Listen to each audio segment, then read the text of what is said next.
In the November 7th election, there will be 8 candidates running for city councilor at large. One of them is our guest, an at-large councilor who lives in Dorchester. We'd like to welcome Annissa Essaibi-George. Thank you so much. I'm so happy to be here. Thank you very much for being with us, Councilor. I want to start by talking about the committee you chair on homelessness, substance abuse, recovery. This is a new committee. Why did you want to be going in this direction? No, sure. I appreciate the question. When I joined the council in January of 2016, Council President Wu, as part of her responsibilities as the council president, is able to select and appoint chairmanships and form committees. And there was some restructuring of some of the committees that existed, and she started this one on homelessness, mental health, and recovery. Over the course of the campaign trail and really reflecting on my own work as a Boston teacher, I thought a lot and talked a lot about our homeless students that were in our schools, and knowing that as a city we needed to focus on them and really understand the impact that homelessness has on those students and on their families. And so I was very fortunate that Michelle considered me for that chairmanship. And it's been great over the last 22 months to really focus my work in such a specific way, but really in an incredibly meaningful way. When we think about the city, we think about the needs of the city and some of the greatest challenges that our residents are facing, certainly around homelessness, certainly around mental health, and certainly around recovery and helping those that are in active addiction. They often intersect, but not always. So we look at them sort of individually, but then we look at them as a whole together. Well, one of the biggest crises around this for the city in recent years has been the loss of services at Long Island. A lot of that has been recovered, but there's still a lot of people out there saying, we need to do more. Should your committee have addressed it maybe more squarely? I think we've addressed it pretty squarely. We've been pretty aggressive and assertive with our work when it comes to helping those that are experiencing homelessness, both on the and recovery and mental health issues. As we got into this work, we sort of kicked it off around family homelessness and servicing those very directly that are students in our schools. There's 4,000 students experiencing homelessness in our district, in our school system alone. And we were able to get a commitment and an investment of the mayor and the superintendent of $1.2 million to assist those students. I would say that's a pretty direct investment and pretty impactful investment as it follows them directly to the schools. I'd say when it comes to recovery and addiction, we've worked very closely with the community, specifically at Mass Ave and Melnia Cass Boulevard, that are so directly impacted by what's happening in that area. And as we work as a city to really help those that are in active addiction and find some answers to this crisis that we're facing as a city, as a councilor and as a committee, we've really worked to face some of the symptoms that are a reaction to this crisis, and those are the improperly discarded needles in our neighborhoods. That's making sure that individuals have access to services, but then also it means that myself as a councilor and others have advocated at the state level to make sure that there are resources in all of our communities across the Commonwealth. We know that 50% of individuals that come to our homeless shelters in the city of Boston are not from the city of Boston. And very directly and very head-on, we have been advocating and lobbying on behalf of the city to make sure that other communities are also doing their part.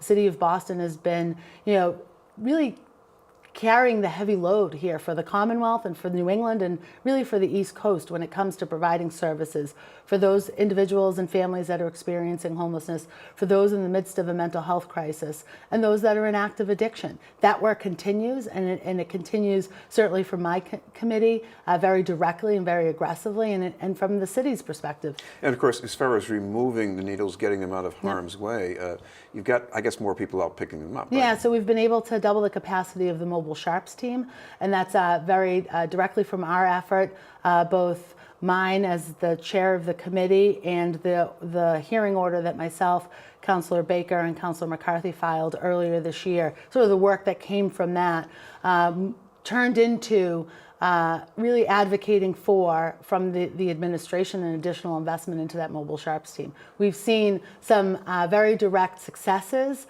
sort of backhanded successes. We're getting more and more needles off of our street, but we're finding more and more needles on the street. So we've got this crisis that has been an incredible burden for the city, And that work continues because we've got so many people that are suffering, so many people in crisis and chaos.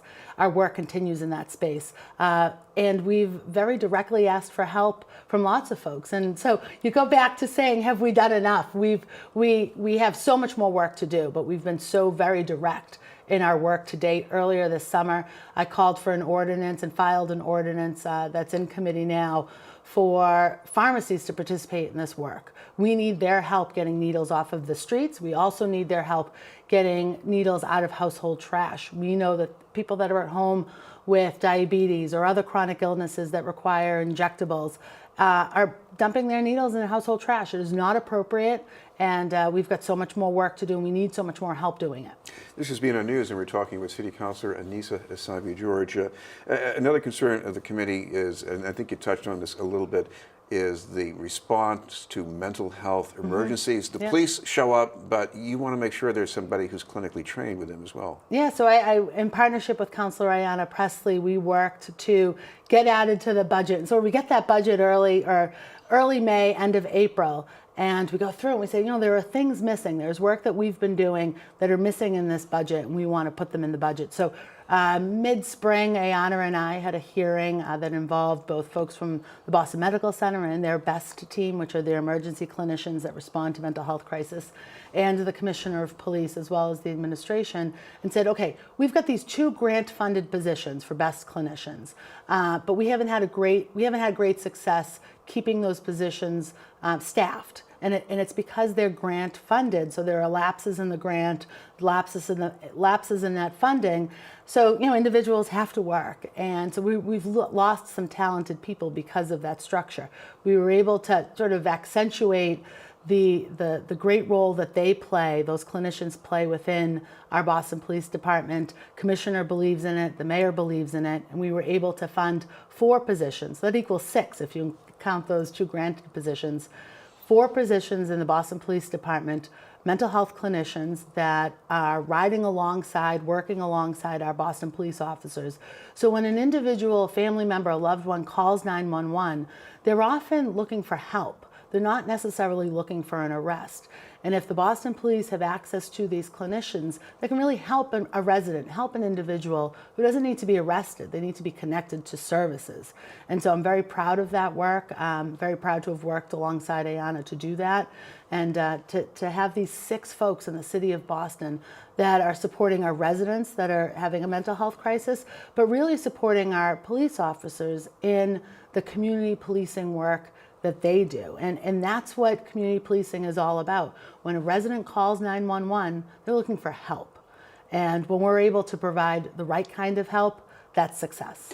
I got to ask you finally, at least an initial reaction to the pursuit of a second headquarters for Amazon.com. We'd love to have the jobs, but what about the pressure in the housing market and the traffic? Can we handle that? We can definitely handle it. I think that as a city, though, we shouldn't wait until Amazon says yay or nay to our proposal. We've got a lot of that work we've identified in that proposal should be happening now. We talk about the extension of the connection of the red line to the blue line. We should be looking at that now. We need to improve our transportation infrastructure. We need to create better modes of transit, both for vehicles, for pedestrians, for bicyclists, and we need the MBTA. Just in general, we need that service improved.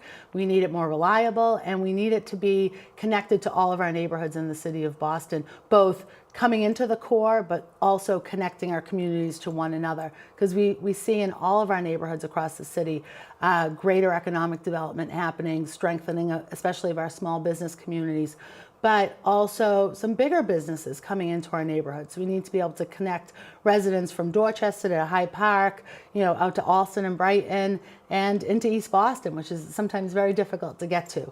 But we need to have all of those conversations, and we don't need to wait till Amazon gets here to do it. Thank you very much for being with us. No, thank you. I appreciate the time. City Councilor Annissa Essaibi-George. In a moment, we'll talk with the finalists for an open seat on the council in District 1.